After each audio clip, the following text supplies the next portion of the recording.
Ladies and gentlemen, today on the program, a man who's turned fandom into a full-time job. We're talking blogging, podcasting, taking risks, and building a global online community with Arseblog founder Andrew Mangan. Don't worry, North Americans, it's not about soccer. Roll intro!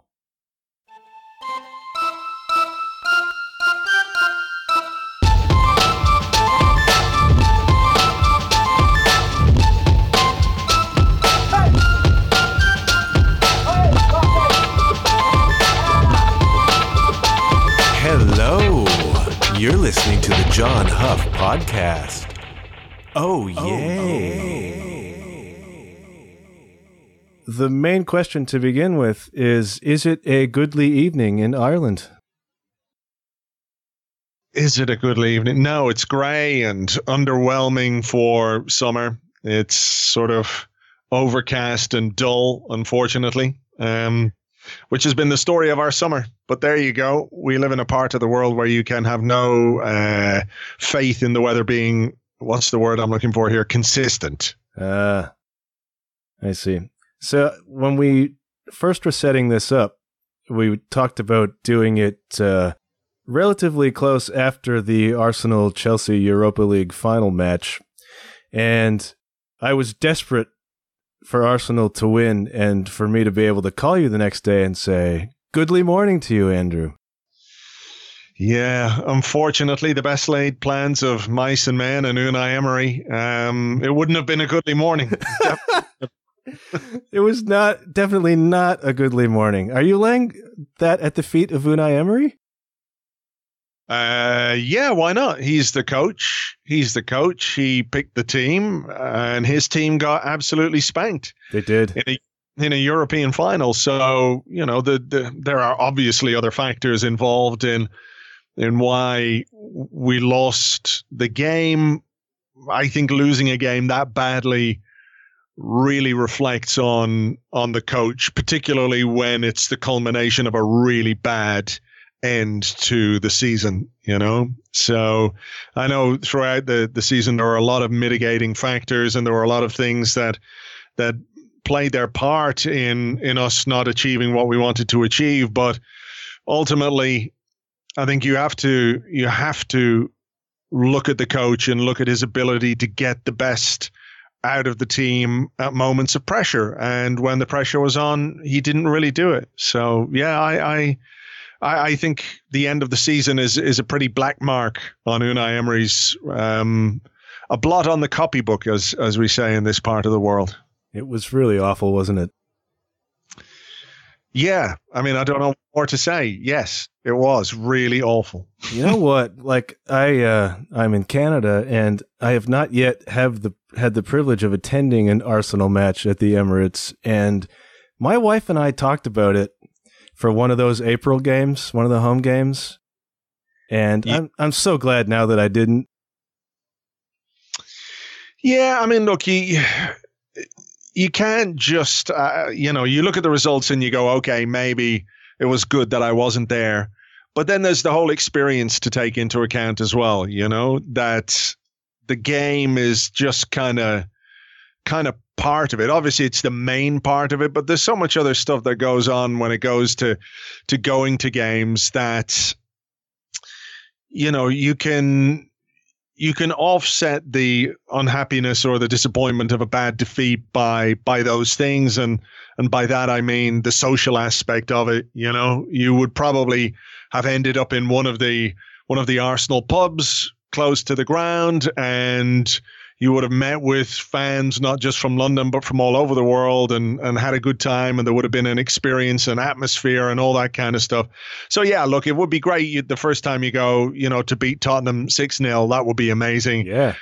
But, the other side of it is that, that there's more to going to football than just the football. And I think, yeah, I mean, we obviously focus on results, but, in the good times, it's great to share that with friends when you go to a game. And in the bad times, it provides a little bit of comfort when you when you can sort of drown your sorrows a bit afterwards. And you would have found someone or some fans to drown your sorrows with, and it would have made it, I think, all right. Not great, but all right. I would have drowned in the end.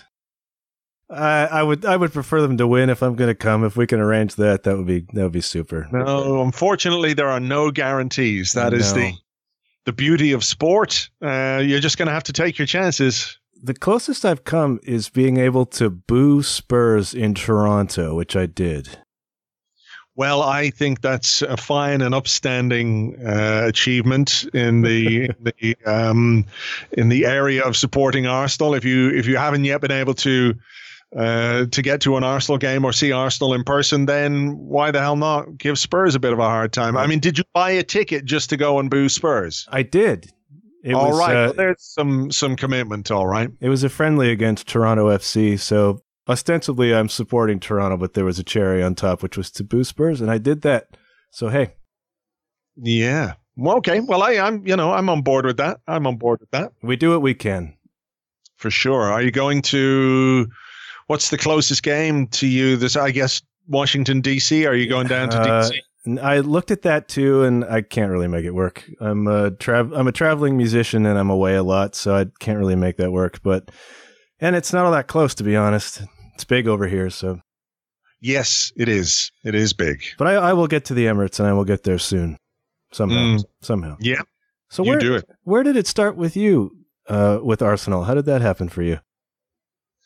I just was a football mad kid, and I grew up in England. I was an Irish boy living in England, and even though I was born there, both my folks were Irish, and we were brought up as Irish. There was no other way that was it. We were Irish. And at the time when I was growing up in the 70s, Arsenal had a lot of Irish players, and I assume that's where it came from. I don't really remember making a conscious decision to support Arsenal. It was never like, okay, I've got to choose a team. This is the team I support. For as long as I can remember, it's just been Arsenal. And I think it was that connection to Ireland that really swung it for me. So Liam Brady and David O'Leary and Frank Stapleton at the time, and all these guys who are a big part of Arsenal's history, I think influence my, I won't say decision, but you're naturally drawn to something when you feel a connection to it. Sure. So there was football and there was Irish guys. So that ticked all the boxes that I had at that stage. There were only 2 boxes. It ticked them both. That's 100%. Oh, that's interesting. I'm always a little bit curious about that. Over here, it gets to be somewhat dicier because there are a lot of people who are fans of clubs because their parents came from England or Italy or Spain or wherever, and that's the club their family has supported forever. Over here, you kind of fall into it in one way or another, which was the case with me, the turning point being Dennis Bergkamp from my perspective. Yeah. But I'm always just kind of curious about how that happens. So it's interesting. You were just drawn to Arsenal as I was. Yeah, I mean, it's a different culture, obviously, and you guys over there. I'm not saying your exposure to English football. Well, it is, I think, fair to say it's more recent. Oh, it definitely. It's not as dyed in the wool, and it's not because you've got so many other sports over there. Between the American sports and hockey, and maybe you've got some crazy game in Canada that we don't know about that everybody. That everybody loves it. Like when people see hurling, I don't know if you've ever watched hurling, which is one of our Gaelic sports. People look at it and go, "What the fuck is that?" And it's a sport that's pretty unique to Ireland. So maybe you have something like that there. But because of our proximity to England and the UK, every football fan in Ireland has an English team for the most part. Right. Some of them won't have an Irish team because the level of the Irish league is far below the Premier League or the Division 1 as it was back in the day. So yeah, it's sort of dyed in the wool with us in the same way that it is with people in England. You're brought up in families where everyone's a Manchester United fan or a Liverpool fan. They're the two. Right. main teams in Ireland because they're successful and they've got a fair history. Liverpool, obviously, because it's very close to Ireland. So there's a lot of Irish connection with Liverpool. Anyway, Manchester United, there were Irish players, at formative times, and they were successful as well. So people like that. So yeah, it's just part and parcel of the football culture here. Yeah, it's something that we don't understand really in that context.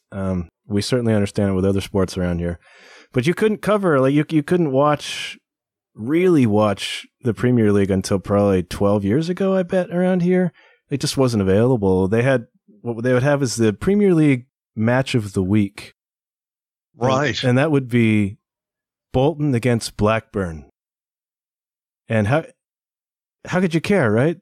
Yeah, of course. So, thank God we finally got our act together and we can see all the games here, which is great, which means I can follow Arsenal properly, which includes following along on your Arseblog. See that segue? Yes, I do. I do. Dynamite, right? Yeah, pretty good. So I've been digging a little bit deeper into your story since we decided to put this together, and I become more and more fascinated with everything else I hear about this. The Arseblog, the Arsecast, the whole world you've made. It's an incredible story. I don't know if you appreciate how incredible it is. I don't know, because it's sort of like a really happy accident. Right. It just has become such an integral part of my life, but it never started out, or I never started it with the idea that it would become what it's become, or I'd literally no concept of what it might become. It was a website, and that was as much as it was ever going to be, as far as I was concerned. It certainly wasn't ever going to be a job. It wasn't going to be something that made me money. It was basically a practice ground for my web design skills, which, were crap, to be perfectly honest. But I really enjoyed the writing, and it just has continued and grown and become this thing that I think, a lot of people have connected with at various points in the history of the website, and at various points in the their Arsenal supporting life. So yeah, it's not something I take for granted, but it's definitely, if you told me 20 years ago this is what you would be doing, I'd be like, get out of here, come on. Right. There's no way anybody could do that, mostly because we'd no idea what half the stuff that I'm doing is. It didn't exist back, so yeah, it's a very pleasant and rewarding thing that I've kind of accidentally stumbled into and built up. I won't ignore the fact that I work very hard at it. That's been a key part of it as well. Well, you've updated the blog. What is it? Every day except a handful for 17 years? Yeah. That's bananas. It is. Yeah. It is. The endurance to do that is incredible. Yeah, but I mean, it's just ingrained into my daily routine. Oh, sure, absolutely. As much as people get up, make their kids breakfast and send them to school, I get up and I make coffee and I write 1,000 words more or less about Arsenal every single day. So it is, yeah. When you think about it, when you step back from it objectively, it's mad. It is, because it's every day, every day of my life, apart from when I take a bit of a holiday, but I make sure obviously that somebody is covering the website, because, people expect it, whether it's me or someone else, they want it in the morning. So it is, you create the beast, you've got to feed the beast. Yeah. So, the beast is kind of a good friend in a weird way. So, yeah. I understand up to a point. As I said, I'm a touring musician, and a couple of years ago, I did a month-long run in Europe, and decided with that to do a daily tour blog along the way. Now, we're talking 30 days, not 17 years, but the same thing began to happen very quickly. The fans back home wanted that thing every morning when they got up, you know? Mm. It's interesting how much impetus that gives a person to keep going. Yeah, you know, you feel a kind of responsibility. Yeah. Because, you know, you've given people something and they've responded to it in a positive way. So there's from my point of view, I certainly feel a responsibility to make sure that people have something to read every morning, something that I can be happy with, something that I feel like I can happily churn out into the world and people can read it on their way to work or sitting on the toilet first thing in the morning or when they get to work or however they consume it these days. You know, it's there for them. And, you know, that's I don't quite know how to describe it other than it is just part of who I am and what I do on a very fundamental level. Yeah. That, like, I don't know what else to do. That's part of it. You know, I'm not saying I'm institutionalized by my own blog, but I kind of am. Well, in a way. You would not be the first person that Arsenal drove to being institutionalized, I don't think.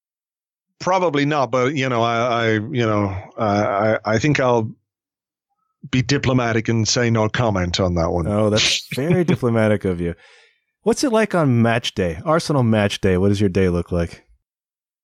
Well, the daily blog obviously is something that goes out in the morning.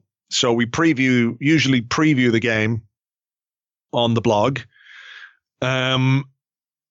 An hour before kickoff, we'll do the team news on Arseblog News. Right.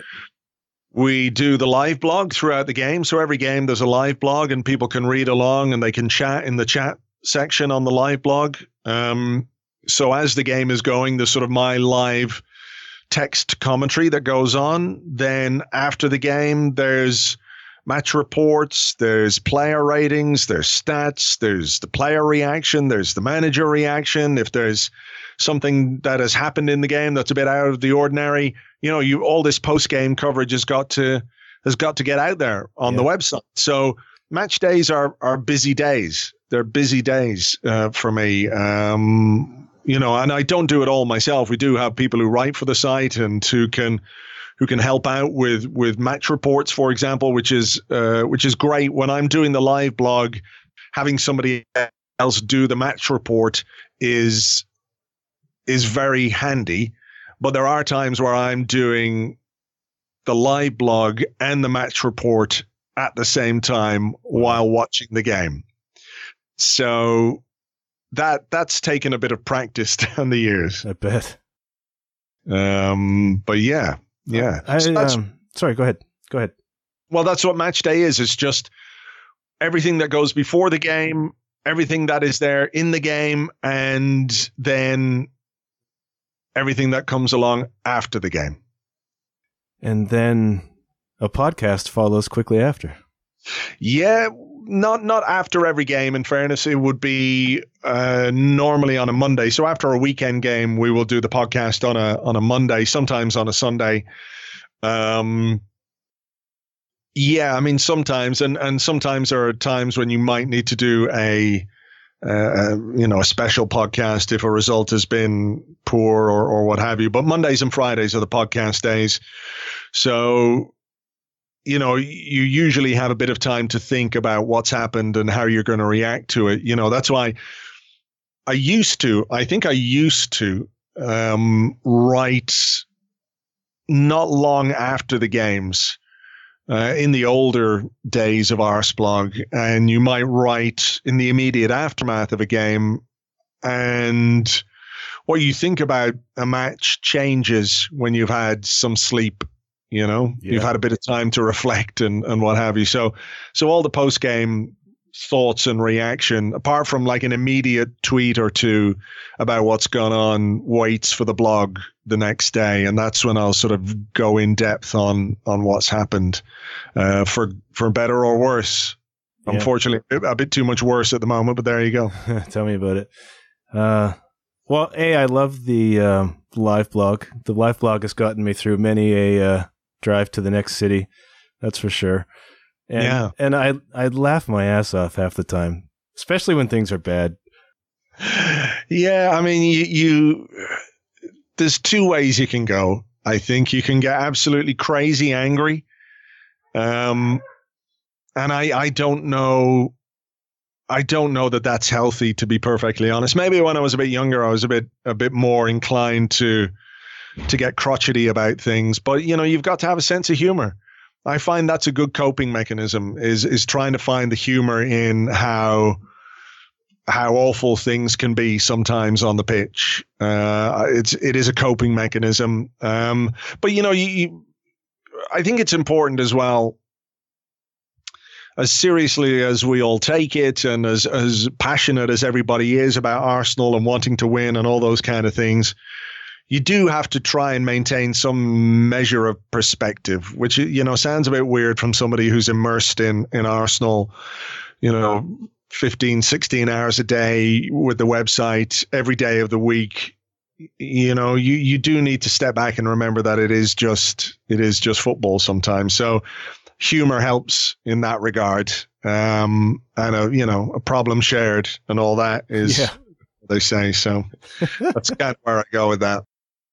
I really love all of the synchronicity that I see in this whole story, because you grew up wanting to be a radio man, right? Yeah. Yeah. I wanted to be like what would I be? Who was the guy, the really famous American, Rick Dees. Rick Dees. Wow. Rick Dees. We used to get, in Ireland back in the 80s, we didn't have licensed commercial radio. There was the national state broadcaster, but we had really cool radio stations, but they were all pirate radio stations. Sure.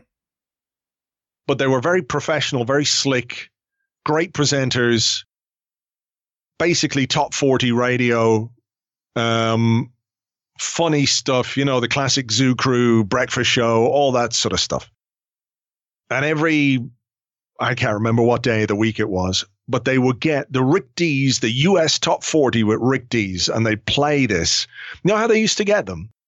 They get them on vinyl. Oh, wow. They would actually cut vinyl of the Rick Dees top 40. Rick Dees and Casey Kasem was the other one. Mm-hmm.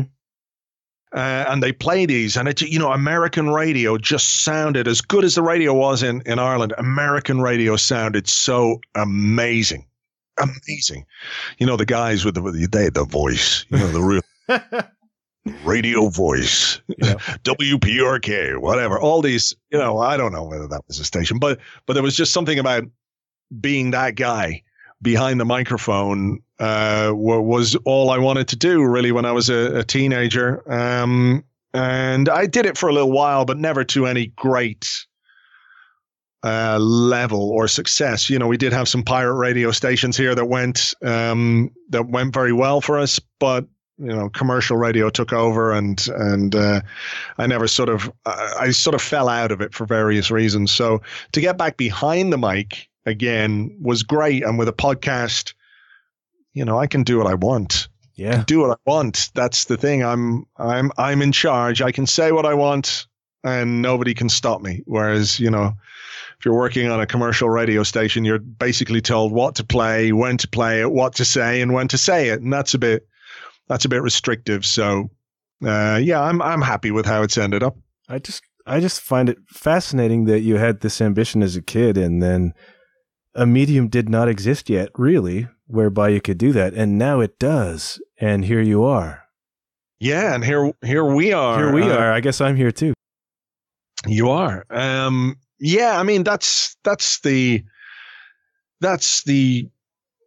amazing thing about technology and the internet. You know, we often, and I think quite frequently at the moment, look at what the internet has done to society and we kind of despair a bit. Sure. You know, we think about the behavior of some people on social media, the way some people will use social media, the way that people can be manipulated by nefarious fuckers who want to use their own fears and insecurities to control them in a way. And they use Twitter and they use Facebook and they use these things to, I don't want to use the phrase fake news because I hate it so much, but, there is disinformation out there that is deliberately targeting people in a very underhand, malicious, nefarious, destructive way. Yes. And I think we can all see that and we can all be concerned about that. But at the same time, we maybe forget to think about all the great stuff that it has given us and the ability to do what we're doing now and for me to do what I do and to build communities of people online who for the most part have a really positive connection and a really positive experience of what the internet can and probably should be and was what maybe people were expecting it to provide to the human race. I think, I think it is really evident in football fans how much closer it has brought the fan communities and global football fans.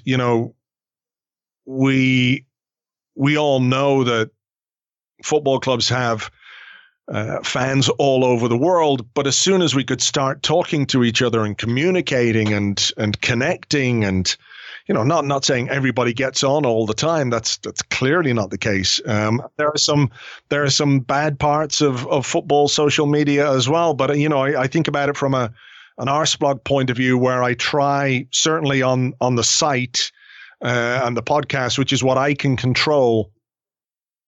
You can set certain standards within the community and the way that people are allowed to speak to each other. That means, for the most part, it's a positive thing, and I'm really happy about that. We don't have to deal with too much shite. Yeah. Whereas I know a lot of other people do, because maybe they've allowed things to slide and they've allowed people to come into their communities who will take advantage of that or don't really care about treating people or talking to other people well, we know there are sites that sort of actively encourage that. Mm-hmm. Right? So, it's possible to use this power for good or for evil. Yeah. But how have you built this community? Because the community is massive, and what the people who are probably listening to this episode are not likely plugged into the football world at all, or what Arseblog is. But how big is this community at this point in time? It's difficult to say exactly how big it is. I was looking up our stats on the podcast today, and in the last 12 months, we've done something like 12 million downloads and listens. Unreal. Which is huge. We have our news site. We have the main blog site. There's 300,000 people following me on Twitter. There's another 300,000 on Facebook. It exists in the real world too. We can do live events. We're doing an event in LA. Great. In July for the US tour.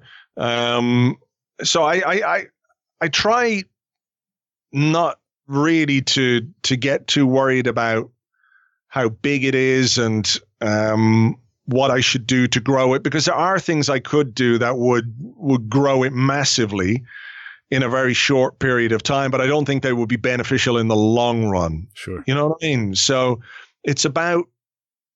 for me, ultimately it comes down to writing good stuff, to giving people good news and information on our news site, making good and interesting podcasts, giving people stuff that's of a high standard, and exponentially we will grow because of that, because people always want good stuff.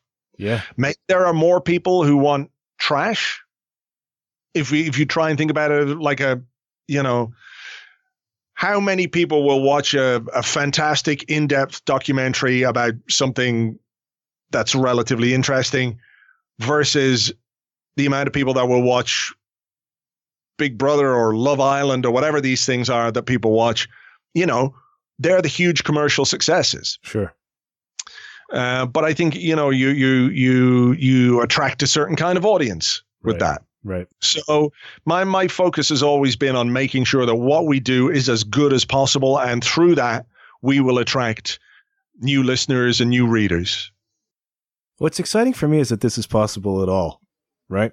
And what's also exciting for me is that you did it. People are very good at talking about these ideas that they have, but not actually doing it, right? And you did it. Yeah. I mean, yeah.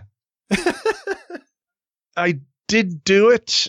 And it is one of the things that I say to people when they've, over the years, they've asked me, like, how do you make a site like Arseblog?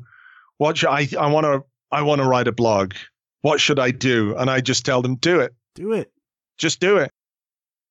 Do it. Just start it and don't procrastinate. Don't think about doing it too much. Don't worry about doing it.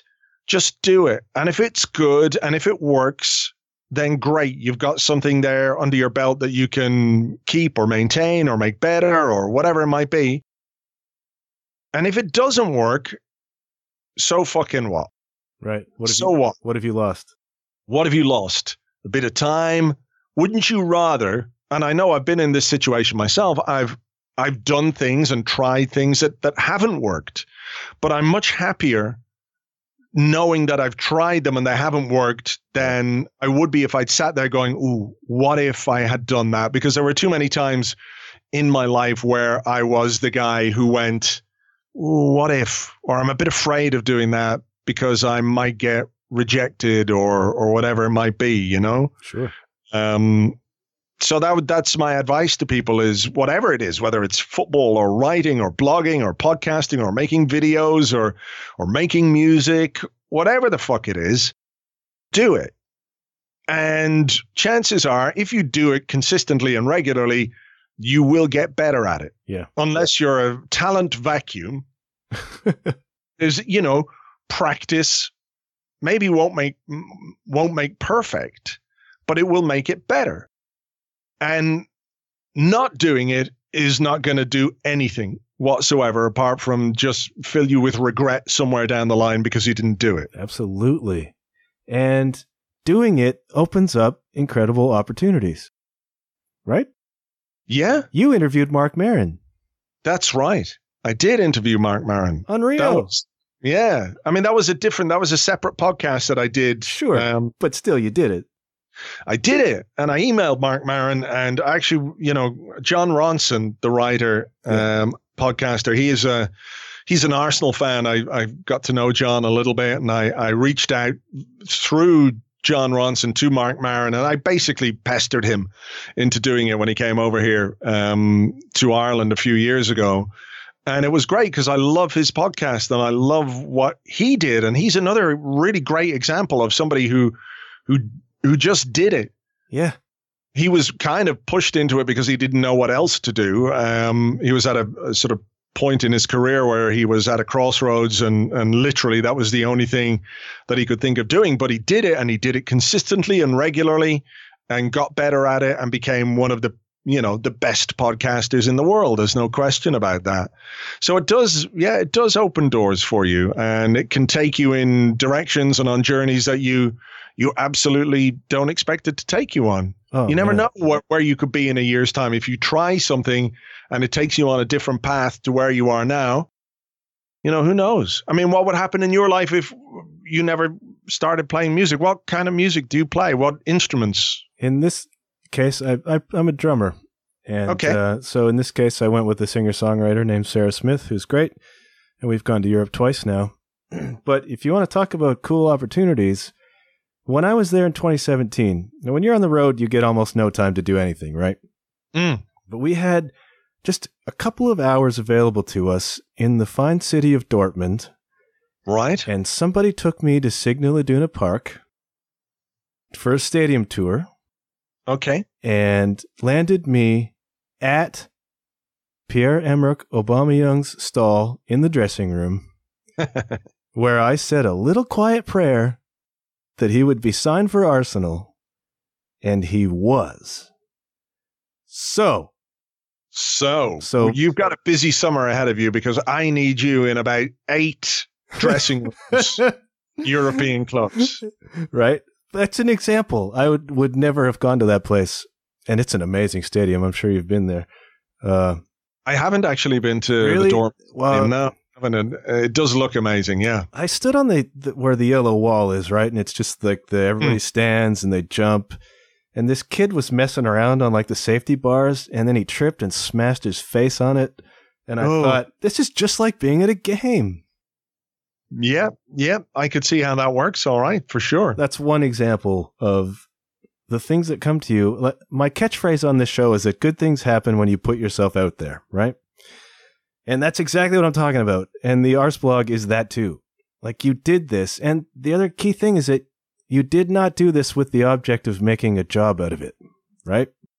No, I didn't. It was not my intention. None of it in any way has been planned. I mean, the closest I got to making a plan was when the site was bought by this American company called Ole Ole back in 2008, and they wanted to build this big football social network thing, which ultimately failed, and they left me in a big financial hole. I was at the point, that was 2010, I think. Yeah, so wow, 9 years ago now. But I was at a point where I had to really think about what I was going to do. Was I going to just go off and get a job and continue to operate Arseblog on a part-time basis, or did I try and really push it forward and do something new with it and expand it and make it bigger? And that was the only time I've really sat down and strategized about the site. And obviously, I decided to go bigger. So we launched the news site and those kind of things, which have helped expand our coverage. And obviously, the more you produce, the more content you produce, the more people you get coming to look at it just by virtue of simple numbers, and the more people that come and look at it, the more ad revenue you do, and it sort of becomes a cycle. Sure. While at the same time, as I mentioned earlier, sort of trying to maintain standards. We could easily do 10 stories a day on Arseblog News. We don't. If there's no story, we don't do a story. Sure. Rather than just make something clickbaity. But throughout the course of the site, it's all been very off the cuff, and I'll try things, right, and see if it works. And if it works, great. And if it doesn't, okay, no harm done, no foul. We can just quietly shelve that and do something else. So I think there is, it's grown in a very honest and, I don't want to sound like a wanker here, but organic way. It has been fairly organic. There's been no artifice to how it's grown. It's just based on patience, persistence, consistency, and hard work. And you've protected it, which is also, I think, an important thing, because I think some people may listen to this interview and say, well, I'm interested in X, Y, or Z, and I'm going to start a huge fan site about that. Mm-hmm. And they automatically start digging into, how am I going to monetize this, and how are we going to do this, and how are we going to do that, completely forgetting the passion part, which is what drove you through the first however many years of this thing, right? Like, the foundation was there because you loved to do this before money came into it. Am I wrong? Oh, absolutely. Yeah. I mean, look, the first passion, of course, is Arsenal. Sure. That's the first passion. You can't write about something every day of your life if you're not passionate about it and you're not interested in it. Right.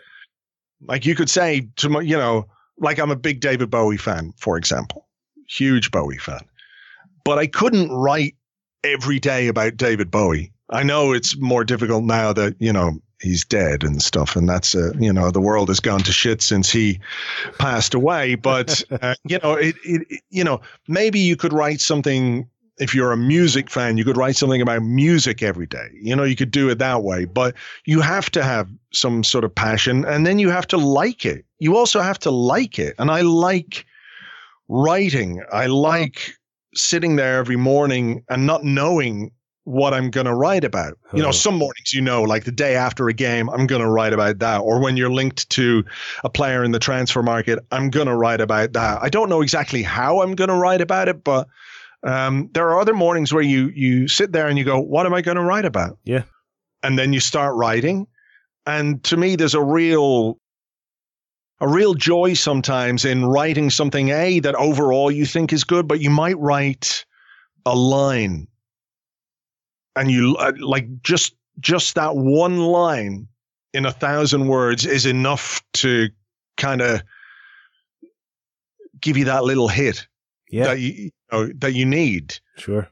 And I love that. I love that about it because it happens all the time. Like all of a sudden you're sitting there, you're writing, and then this thing occurs to you, and you write it down. And you go, "Whoa, where the fuck did that come from?" I love it. I love it. Like, it could be a joke. It could be an observation. It could be just even the way you construct a sentence.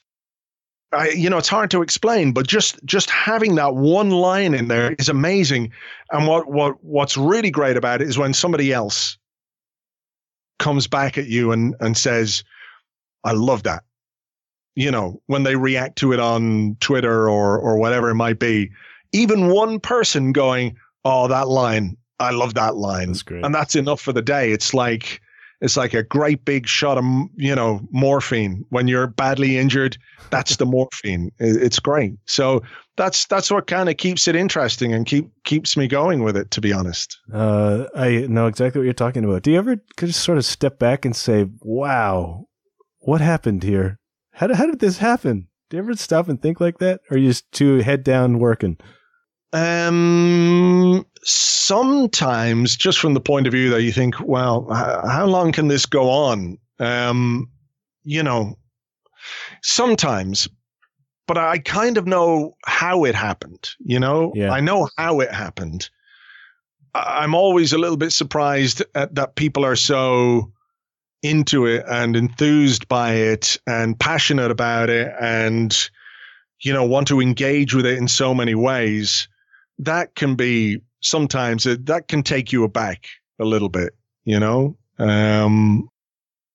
really good way. Sure.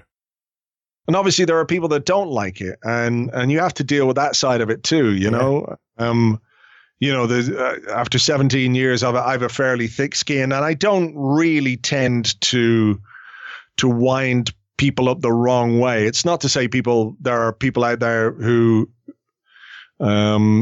have issues with me. Of course there are, there are people who don't like what I do and are quite forthright in telling you that, but it is kind of water off a duck's back at this point, because I always just think, like, if you don't like it that much, why don't you go and do something else? Yeah. Read something else. Listen to something else. Life is too short to spend it consuming media or podcasts or radio or TV or whatever it is that you don't like, just so you can complain about it.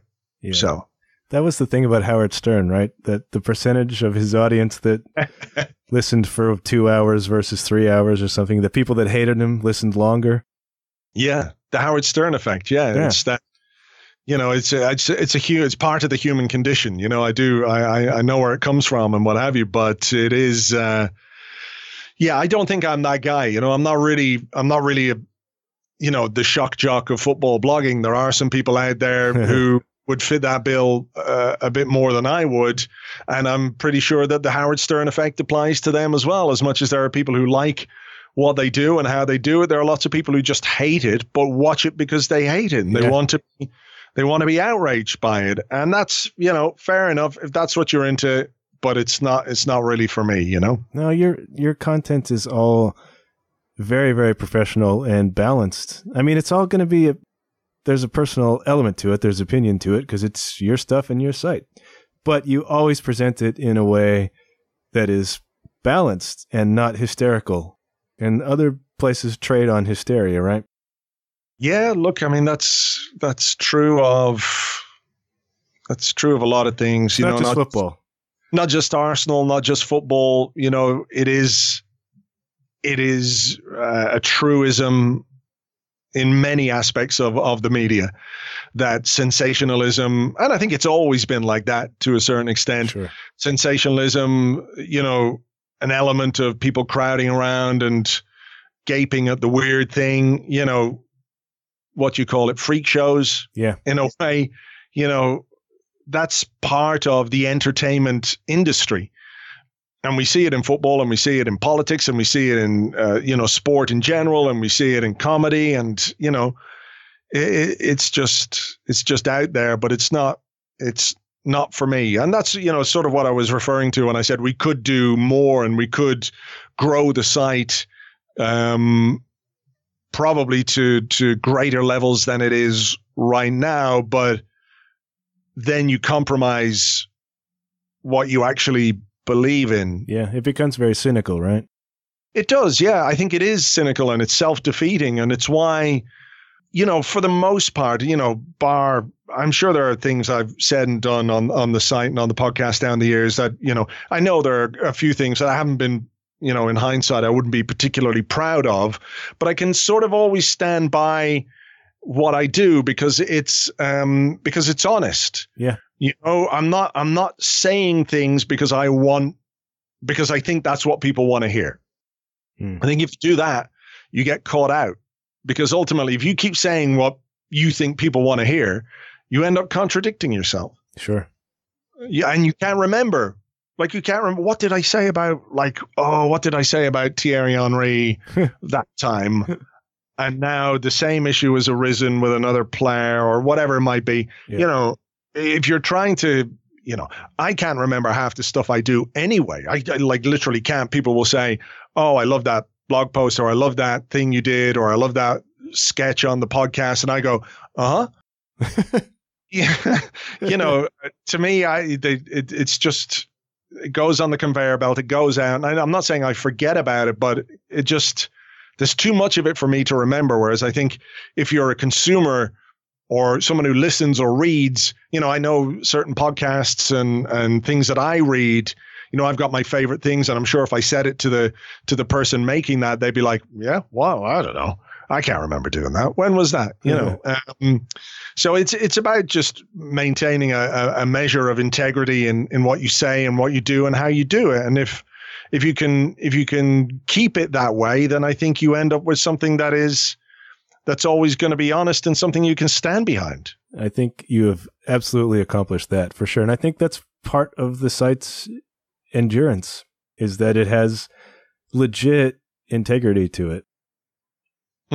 Personally. Well, thank you. I mean, I try.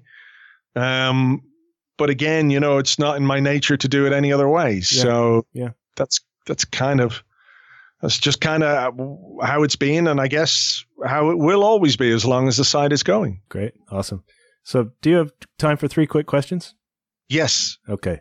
So I do this on every episode. I end with 3 questions that I ask everybody. And this is meant to be something of an inspirational podcast, so they're on that line. I hope that's okay. Okay. I don't know exactly who I'm going to be inspiring here, but, well, millions and millions. My audience is growing dramatically. Oh, well, good. I'm glad to hear it. Maybe I'll get a little bit of kickback myself in terms of new listeners and readers. Oh, it's because I always start every episode with a bunch of really wonky transfer rumors. It gets people tuning in. Okay. We're signing Messi for 30 million. The first question is, what are you trying to improve about yourself these days, Andrew Mangan? Oh, no, yeah, there's a good question. What am I trying to improve about myself? To understand other people better. I think, there are some people I know I will just never, ever, ever understand and will never connect with and will never really, if I'm honest about it, have any time for because of certain views that they hold. But maybe just trying to be a bit more understanding of people and the human condition and the frailties and the flaws that we all have, which don't necessarily make us bad people, but make us sometimes behave in ways which don't reflect well on us. I think we're all guilty of doing things in our lifetimes that we're not proud of. So I guess that's true of other people. So I think maybe that. That's a good one. I mean, it's very easy to respond to negativity with negativity, right? Yeah. And what does that accomplish? Yeah. I mean, even, from the point of view, you grow up, and when you're a kid, and when you maybe you're conditioned in this way by the way that the world works and the way that the media works, and take something like drug addicts, for example. Sure. And we can look at their behavior and we say, well, many of them steal, and they rob, and they menace people, and they cause pain to friends and family and strangers, and they commit crimes to feed their habits.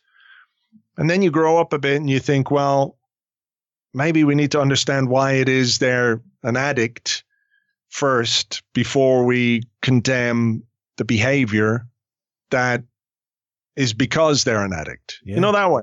Yeah. So that sort of change of perspective in how you talk to, or how you think about people.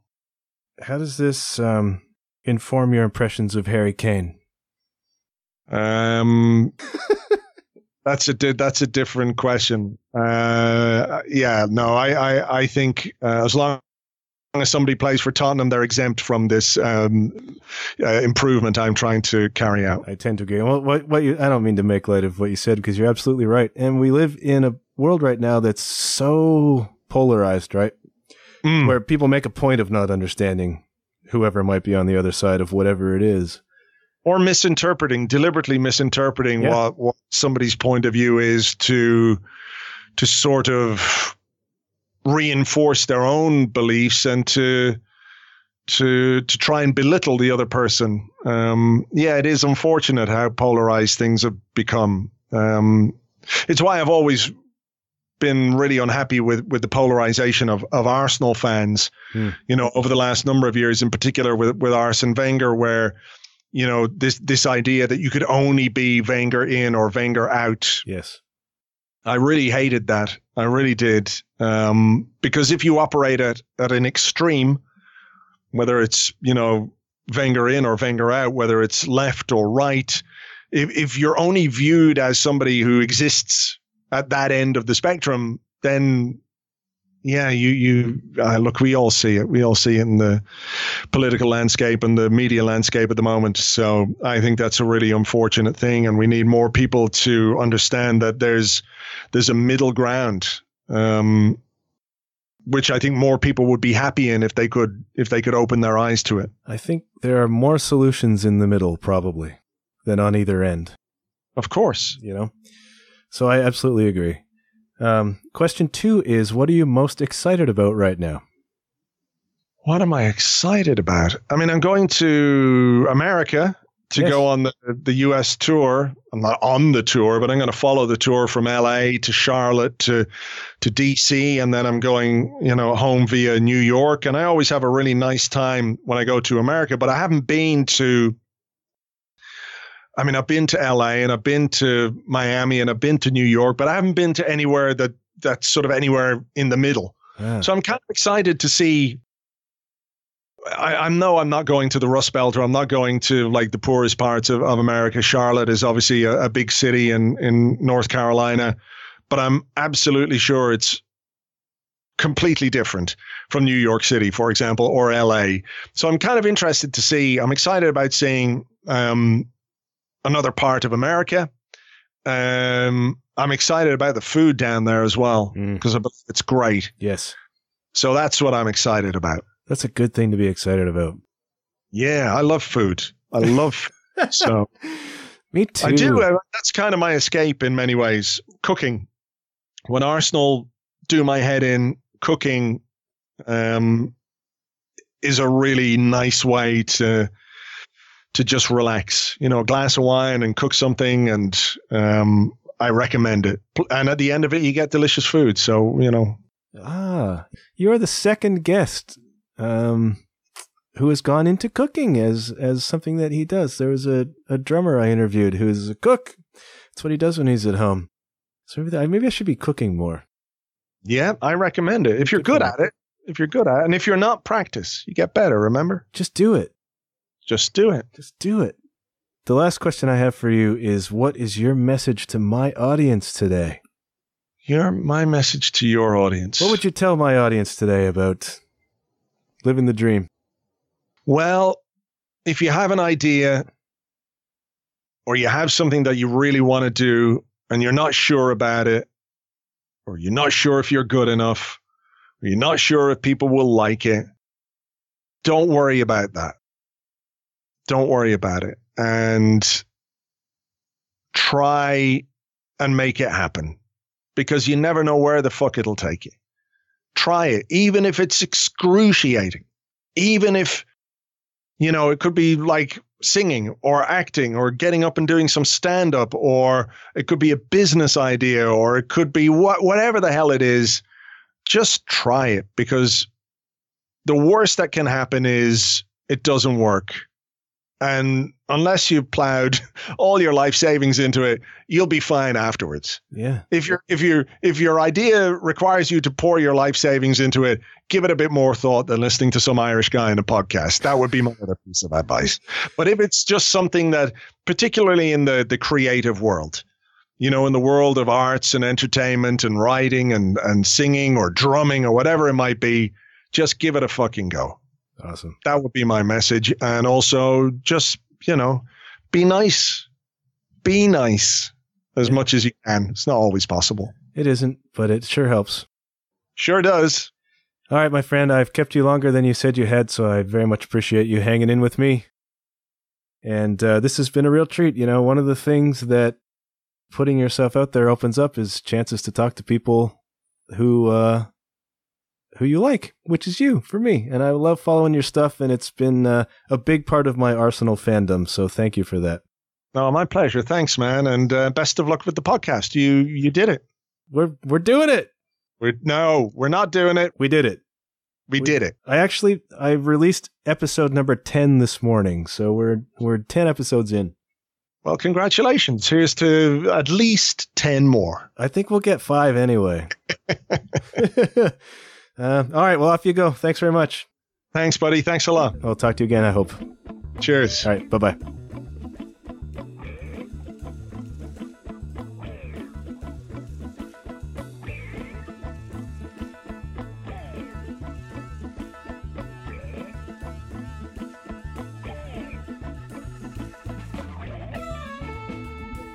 Thank you once again, gentle listener, for taking in today's show. Thank you as well to Andrew Mangan for joining me. If you want to know more about my guests, go to www.john-huff.com. That's JOHN-HUFF.com. You can also find the show on Facebook at The John Huff Podcast. If you're an Apple Podcast user, you can help me out a lot by leaving a rating and review of the show, preferably a positive one. That's all for this week, but I'll be back very soon. Until then, keep your wits about you, and remember, good things happen when you put yourself out there. Bye for now.